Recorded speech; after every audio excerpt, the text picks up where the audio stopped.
Welcome to the Great Detectives of Old Time Radio. From Boise, Idaho, this is your host, Adam Graham. If you have a comment, email it to me, box13@greatdetectives.net. Follow us on Twitter at Radio Detectives and become one of our friends on Facebook, facebook.com/Radio Detectives. Today's program is brought to you in part by the financial support of our listeners. You can support the show on a one-time basis at support.greatdetectives.net or by using the Zelle app to box13@greatdetectives.net or by mail to Adam Graham, P.O. Box 15913, 15913, Boise, Idaho 83715.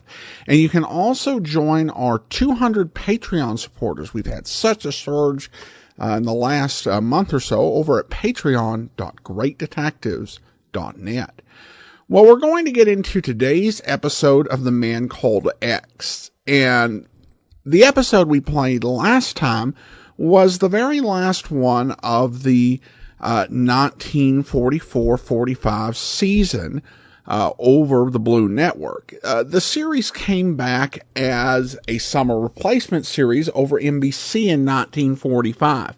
Unfortunately, that entire summer replacement series is lost. However, it came back in 1946 as a summer replacement series again over NBC. And we have a couple episodes from that particular run of the show. So we're going to start with the first one. This one originally aired July the 23rd, 1946. And this one is Stolen Lavaliers in France.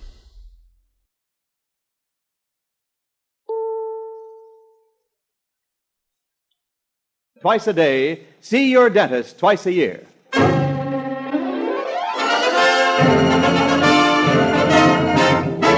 Pepsodent presents The Man Called X, starring Herbert Marshall. With the music of Felix Mills. Produced and directed by Jack Johnstone.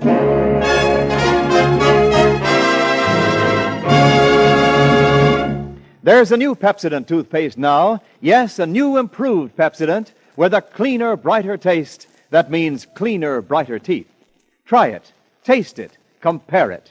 No matter how many brands you've tried or how faithfully you've brushed, see if your teeth aren't noticeably brighter in just 1 week after you change to new, improved Pepsodent toothpaste.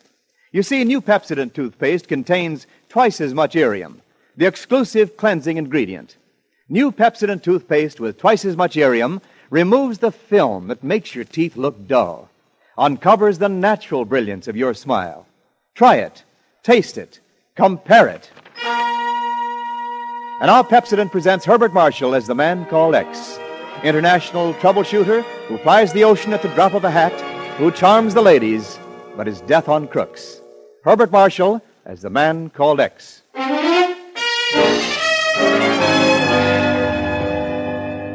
Well, all the reviews were good. I know that every single paper gave Mr. Thurston, did you notice that girl in the chorus? I noticed a lot of them, Pedro. Anyone specific in mind? Well, personally, I prefer that brunette in the first row, second from the left. Don't you mean the one second from the right? Left? Right? Now you've mixed me all up. There's the buzzer. Yes, let's go back in. Maybe the second act will clear up your problem. Now let's see, left, right. Darling. I beg your... Oh, darling. Yes? Well, this is very pleasant. Oh, darling, it's been so long. Yeah, it certainly has. I simply can't believe it's you. I'm not so sure about it myself. Darling, you'll never know how wonderful it is seeing you. May I kiss you again? By all means. Thank you very much. Thank you. But now, lovely one, perhaps... You! Take your filthy hands off her. I beg your pardon. You heard me. For 2 cents, I'd poke you in the nose. I'll gladly do it for nothing. Oh! Right on the button, Mr. Thurston. Who is he? Haven't the slightest idea. Huh? Well, maybe the lady knows. Hey, she's gone. Well, easy come, easy go. You never told me about her, Mr. Thurston. Who is she? I never saw her before in my life.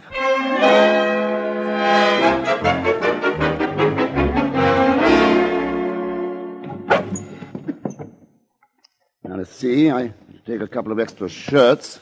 Why are you being so mysterious, Mr. X? Why don't you tell us where we're going? We're going. Well, I mean, you and me. Well, I guess that's all I'll need. Pagan, my friend, take care of yourself. Try to keep out of mischief, will you? Wait a minute, Mr. Thurston. What's the answer? Goodbye, Pagan. But you know you always take me with you. In fact, I usually get there first. So long, and when you leave, don't forget to lock the door after you. Mr. Thurston, you can't do this to me.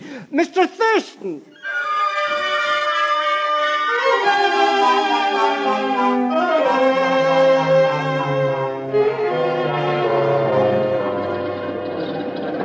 Flight number 26 now arriving at Ramp 2. Flight number 14 now leaving for Paris from Ramp 6. Flight 14 leaving for Paris from Ramp 6. Attention, please. Will Mr. Pagan Zellschmidt please validate... Oh, no, not Pagan. Not all the way to Paris.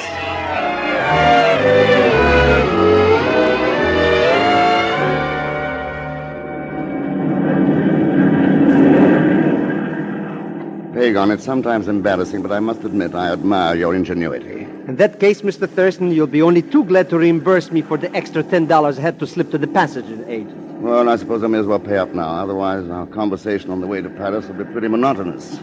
I know what we can talk about. Yes? Look, Mr. Thurston, you're not taking a holiday. No. Yes. Well? Pagan, did you happen to notice the Lavalier she was wearing? A clue. Who's Lavalier? A girl doesn't usually wear such a magnificent piece of jewelry like that. Unless she... Wait a minute. Now, let me guess. I have it. The lady who kissed you right in the lobby. Then you did notice the Lavalier. She was so ravishing I didn't see anything but her. Too bad. Why?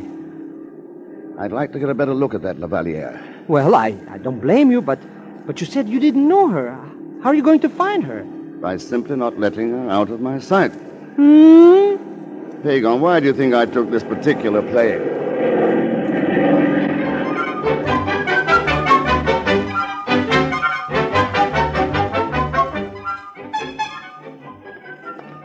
Mr. Thurston, we've been walking around in circles so long, my feet are dizzy. So you're not enjoying yourself, Pagan? Parks, museums, Napoleon's bed.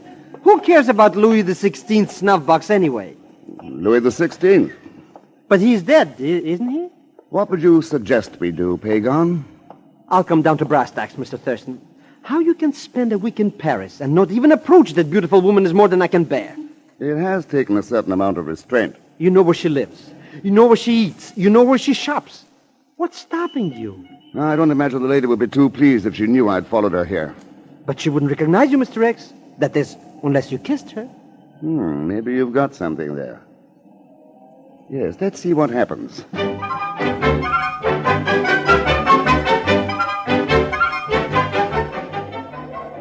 And now, mademoiselle, may I show you the latest thing in best blouses? Merci, no. Perhaps a culotte that are so chic for bicycling this summer. Merci, monsieur, but that will be all. Certainly, such a pleasure to serve you, mademoiselle. Bonjour. Darling. I beg your Oh, pardon. darling, it's so wonderful seeing you again. But I don't understand. I didn't either. Oh, it's you. Yes, the man in the lobby. But how do you happen to be in Paris? The funny thing, that's just what I was going to ask you. Then this really is a coincidence. I couldn't think of a happier one. Well, monsieur, I am happy. This gives me a chance to explain. Why explain? But really, monsieur... monsieur... Ken Thurston's my name. I'm Lina Baril. Monsieur Thurston, I really don't go around kissing strangers in theater lobbies. I'm awfully glad it happened once, though. Thank you. You see, monsieur, I was a little desperate. I needed a friend, but I was a stranger there. I knew no one. You made a friend. I was very aggressive, I'm afraid. Yes. It was a gamble. I had no way of knowing how you could respond. Mademoiselle, you underestimate yourself. I still have not explained, Monsieur Thurston. That man you knocked down, I had to get away from him. Someone you knew well? No, someone I detested. I was very unhappy when he turned up in New York. That night in the theater, he became abusive. You were very kind to play out my little drama with me. Well, perhaps we could rehearse another scene. At dinner tonight? That's nice of you. And I would be ungrateful if I did not accept. But, monsieur, it would be impossible tonight. Tomorrow? Perhaps the day after tomorrow? Good. May I call you? It would be simpler for me to get in touch with you, monsieur. That will be simple, because I promise you I won't leave the Hotel Grand Palace until you do.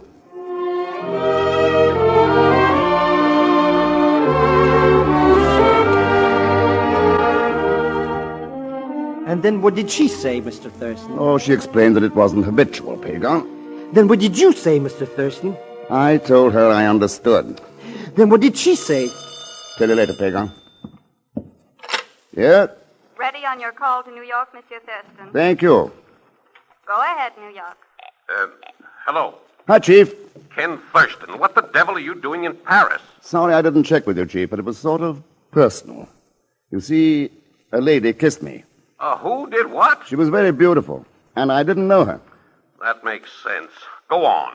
So I thought I ought to know her better. Oh, that's great, Ken. I hope you're having a wonderful time. Not bad so far. Nice of you to call and let me know. Listen, Chief. If a ring shows up at the bureau, a ring in the shape of a fleur-de-lis, set with diamonds, rubies, and emeralds, will you let me know?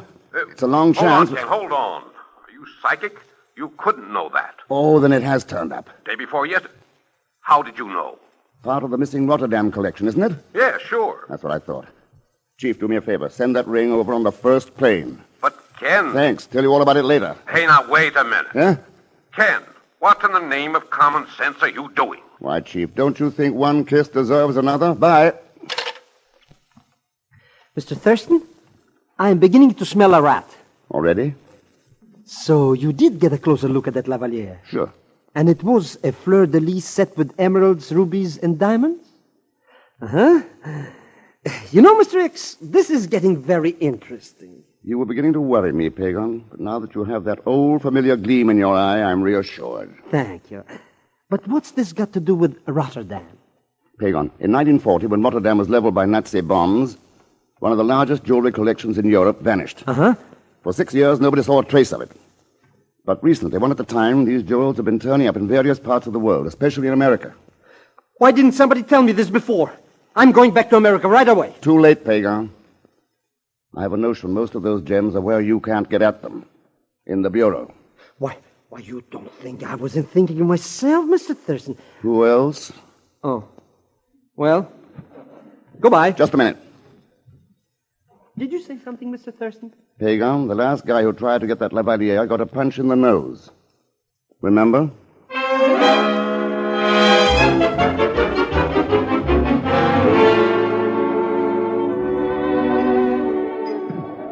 You know, Monsieur Thurston, it's little accidents like this that make life so interesting. Accidents? I see a strange man in New York. 2 weeks later, he's sitting with me in a cafe in Paris. That's because you kissed him. Monsieur, please. You won't take that kiss too seriously. Would you be here now if I had? It must be what you call instinct or intuition. I must have known at once that I could trust you. You put me at a great disadvantage, Leonore. How do you mean, Ken? Now that you trust me, my hands are sort of tied. You know, you're not a stranger. Not anymore. And yet, for some reason, I don't know what to talk about. Well, there's music, paintings, books. But let's start with you. Me? I have a confession to make, Leonore. Oh? I came over on the same plane with you. You did? Then why didn't you? I had a strange idea that perhaps you'd think I was following you. Why should I think that?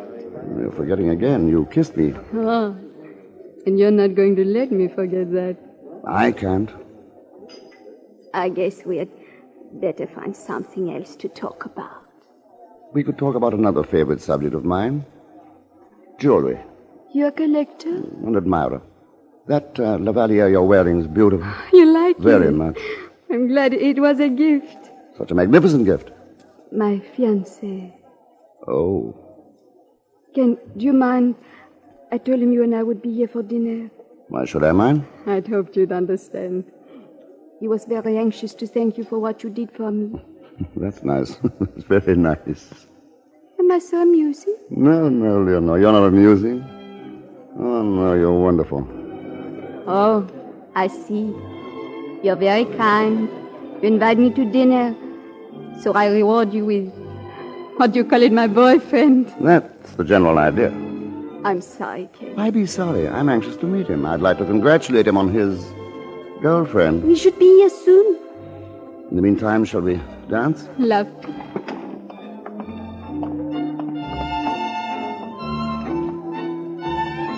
Dancing solves a great many problems, Ken. Yes, it brings people together. And you don't have to think about what to say next. You just follow the leader. I put it another way, Leonore. When anyone follows as gracefully as you do, that's something to talk about. Thank you. Oh, there's Etienne. Come, Ken. Bonsoir, Léonore. Etienne, I want you to meet Monsieur Thurston. Etienne Safier. C'est un plaisir, monsieur. Hello? Sit down, do. Merci. Monsieur Thurston, it is extremely fortunate that you are in Paris so that I might express my gratitude. Oh? Leonore has told me about how gallant you were to her in New York. Oh, not at all. Matter of fact, it was Leonore's own quick thinking. Leonore? Oh, yes. She appealed to you for help, didn't Etienne, she? I was going to tell no, you... You would have been very proud of her. She handled the situation perfectly. So? You see, this fellow made a nuisance of himself, so we got rid of him. Very expertly, I understand. Have a drink, Mr. Safier? Merci, monsieur, but I did not mean to interfere with your evening. I merely wish to pay my respects. Perhaps I may return the courtesy someday, Monsieur Thurston. I wouldn't worry about that. It has been a pleasure. Au revoir, monsieur. Adieu, Leonore. It's very considerate of your fiancé to let us have this evening together. Ken, I did not tell him everything. Oh? I did not tell Etienne that I kissed you.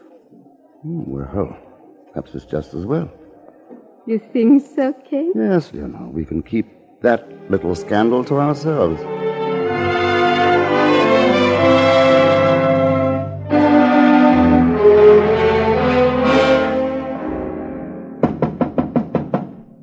Yes?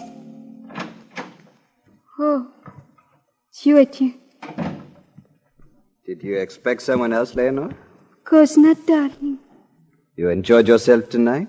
It was pleasant. This Mr. Thurston, he is charming, isn't he, my dear? He's very nice. But naturally he would be. You didn't mind my going to dinner with him, did you, darling? Cherie, you are lovely, you are generous, you are sweet. But, ma petite, you are also very naive. Huh? Listen to me. This man, this Thurston, he didn't just happen to be in Paris, you know. But Etienne... He didn't come to Paris, my angel, only because you are here. He came to Paris because he is the man called X.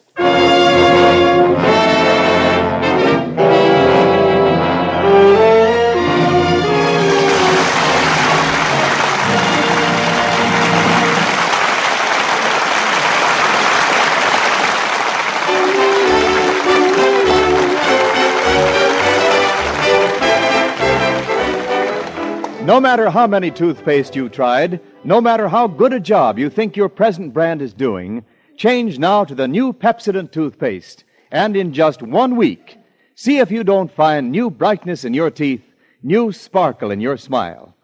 Yes, there's a new improved Pepsodent toothpaste now with a cleaner, brighter taste that means cleaner, brighter teeth. You see, new Pepsodent has twice as much irium, the exclusive cleansing ingredient that Pepsodent and only Pepsodent can give you. New Pepsodent with twice as much irium removes the film that makes your teeth look dull. It loosens film and floats it away, quickly, easily, safely. So new Pepsodent brings new brightness to your teeth. It cleans better between teeth, leaves your breath cleaner, fresher too. No wonder more people than ever before are using Pepsodent today. So despite any other brand you've tried, change now to new improved Pepsodent toothpaste. And in just 1 week, see the difference. See if your teeth don't feel cleaner, look brighter. See how Pepsodent uncovers the natural brilliance of your smile.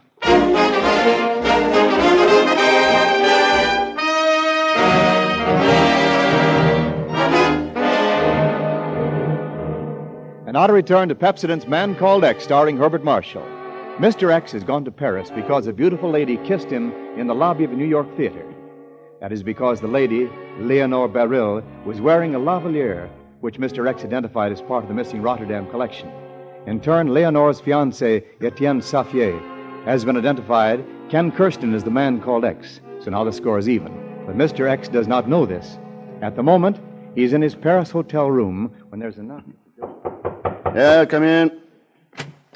Hello, Mr. Thurston. I thought you were leaving Paris, Pagon. On the contrary, Mr. Thurston, Paris. I love it as much as in the summer as in the spring. Well, Paris will be glad to know that.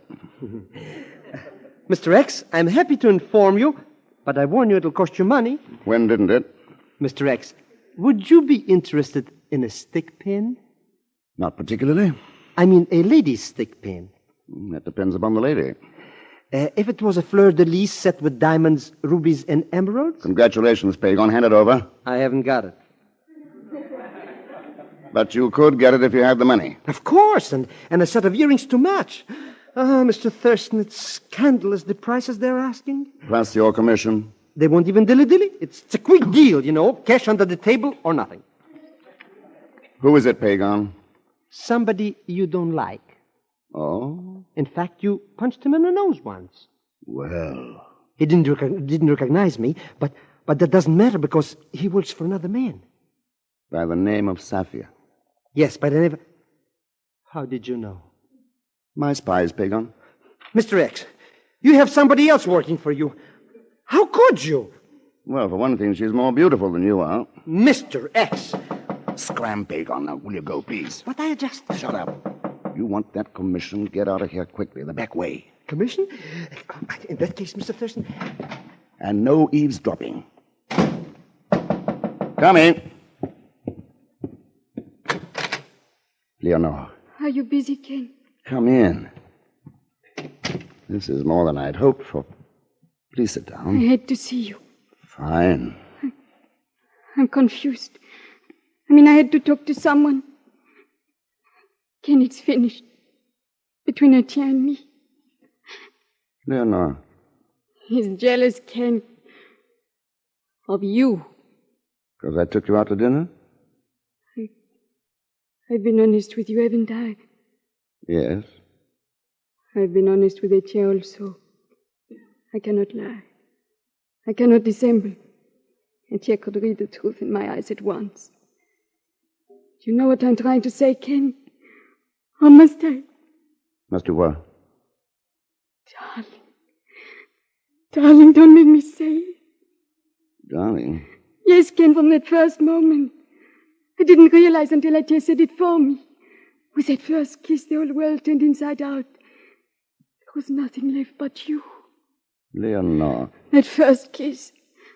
I was just pretending then. But Ken, I don't want to pretend anymore. Darling. Darling, darling, darling. Nevertheless, my sweet, that was an awfully good job of pretending.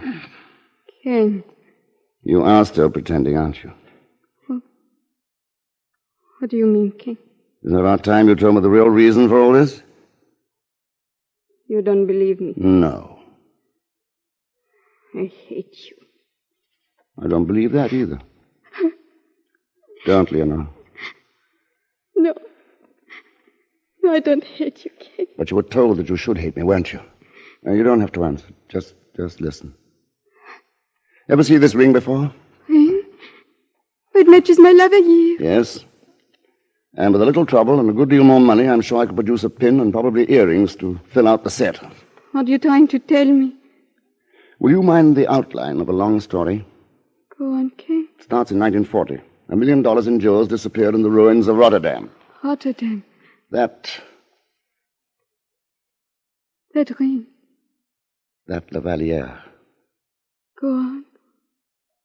I'll go back a few years. In 1932, the Countess Lamoureux lost a diamond at her Riviera villa, an extraordinary stone that should have been in a museum. A man was accused, but evidence was only circumstantial, and he was acquitted. Sometime later, in 1936, Lord Larchmont's fabulous emerald-headed cane was stolen at Brighton. A man was held but later released for lack of evidence. I could give you other instances if you want. The man? Same man. Different names. I could show you his photograph if you wish. No, Ken. Oh, I've been very cheap. I came here to... He wanted me... Oh, there's no reason for you to believe me, but... I didn't know. I believe you. Here, Leonore, will you wear this ring? But I... Memory of a kiss? Okay.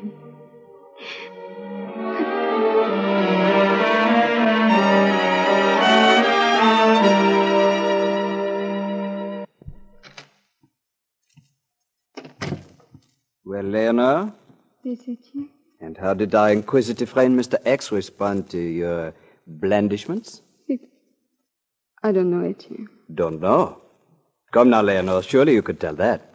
Did he ask any leading questions? Question? About me. He knows about you, Etienne. So? He knows you're my fiancé. Oh. Did he by any chance mention that Lavalier? Oh, yes. Yes? He thought it was very beautiful. Is that all?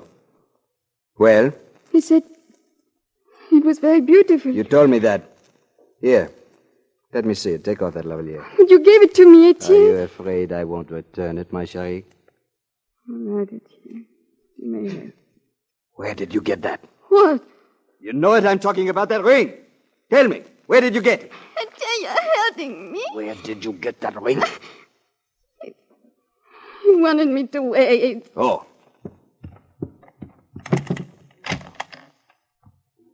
Right. Out with it. What does he know? Etienne, please. Does he know why I gave you that Lavalier? Why I sent you to America? I don't know why you did. No, you don't. But you served me well without knowing. Now that you do know, my precious, it is a tragedy. Etienne. No. Thurston, you... Ride on the Schnazola, Mr. X. He's out cold. Tell the gendarmes to come in, Pagan. With pleasure. You know, I don't know why it is, Leonore, but every time I'm with you, I seem to poke somebody in the nose.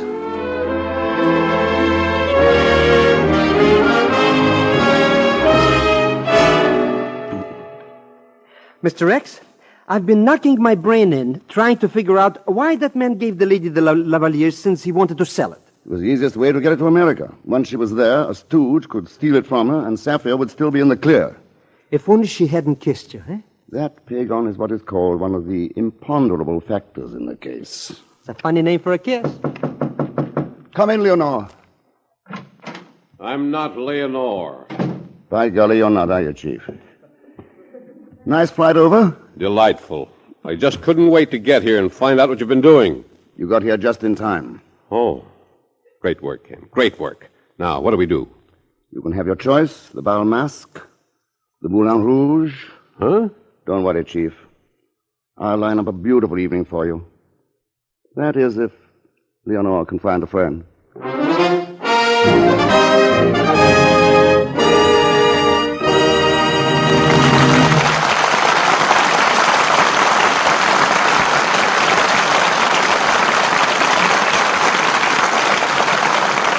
Our star, Mr. Herbert Marshall, will return in just a moment to tell you about next week's exploit of the man called X. But first, a word about Pepsodent. Try it, taste it, compare it. Change now to new Pepsodent toothpaste, and in just 1 week, see the difference. Yes, new Pepsodent has a cleaner, brighter taste. That means cleaner, brighter teeth. New Pepsodent toothpaste with twice as much irium removes the film that makes your teeth look dull, uncovers the natural brilliance of your smile.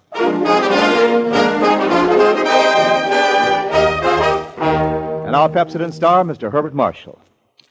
Next week, Mr. X is slipping away to a quiet little island off the coast of Maine to enjoy a peaceful vacation, sleep, rest, a little fishing, perhaps. Ah, yes, there are 4 nice ladies, 2 of them young and very beautiful. All very idyllic. But you know what happens when a busman takes a holiday. As usual, Leon Velasquez's pagan will come along and complicate matters. So join us, won't you, when next I return as the man called X. Good night.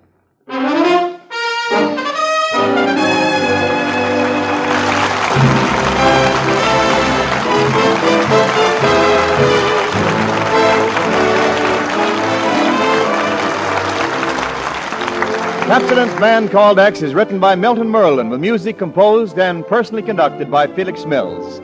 The entire production is under the direction of Jack Johnstone. So until next week, same time, same station, this is Wendell Niles reminding you to change to Pepsodent toothpaste now. For Pepsodent, and only Pepsodent, contains irium.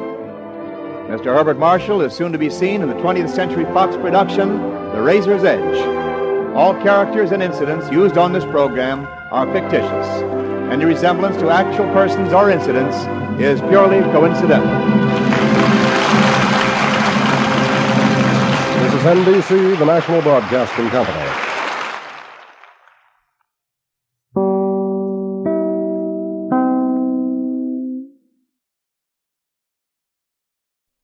Welcome back.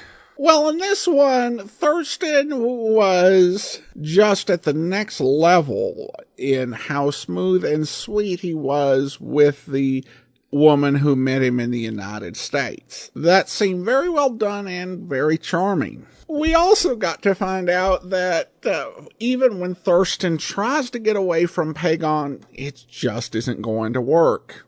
And I liked it, even though I fully knew it was coming. The one thing I don't like in this episode is that someone recognized him as the man called X. And that becomes a recurring theme, particularly when you get into the CBS programs from 1947, where there's always someone who is just going to be ready to call him. Well, that is the man called X, which has this whole idea in it of a world-famous secret agent, which to me is a little bit of a contradiction in terms unless you're talking somebody fictional like James Bond. But at any rate, it's going to become part of the series, so it's just one of those things we'll have to live with. All right, well, listener comments and feedback now. And we have a review from the UK. Listener writes over in the Apple Podcast Store, I was born in the wrong era. I love the stuff. Exceptional. My hat is tipped to this great podcast. Then we have a 1-star review. This one from the U.S. OMG. The programs featuring Jack Webb, not as Joe Friday, are terrible. Meanwhile, we also have a comment over on Facebook. Amy writes, love this episode. It was weird hearing Jack Webb get tricked, and that was regarding the episode of The Whistler. Danger is a Beautiful Blonde. Well, thank you so much for your comments, and I also want to go ahead and thank our Patreon supporter of the day. Thank you to Mike. Mike's been one of our Patreon supporters since July 2015, currently supporting us at the rookie level of $2 or more per month. Thanks so much for your support, Mike. And that will actually do it for now. Join us back here tomorrow for Mystery is My Hobby, and we'll be back next Wednesday with another episode of The Man Called X. In the meantime, send your comments to box13@greatdetectives.net. Follow us on Twitter at Radio Detectives and become one of our friends on Facebook, facebook.com/Radio Detectives. From Boise, Idaho, this is your host, Adam Graham, signing off.